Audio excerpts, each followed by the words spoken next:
ইতিহাস ভুলে গেলে চলবে না। সংখ্যায় কম ছিলাম, 313 জন ছিলাম, কেউ আমাদের পরাজিত করতে পারেনি।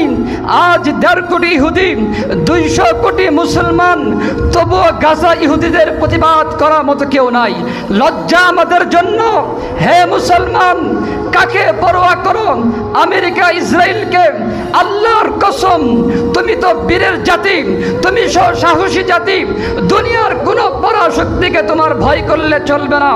যদি 57টা মুসলিম রাষ্ট্র একত্র হয়, হাতে হাত রাখে, ইসরায়েলের বিরুদ্ধে একটা বিবৃতি দেয়, ইসরায়েলকে যদি একটা হুমকি দেয়, গোটা ইসরায়েল মাটির নিচেও পালাবার পথ খুঁজে পাবে না, পথ খুঁজে পাবে না, পথ খুঁজে পাবে না।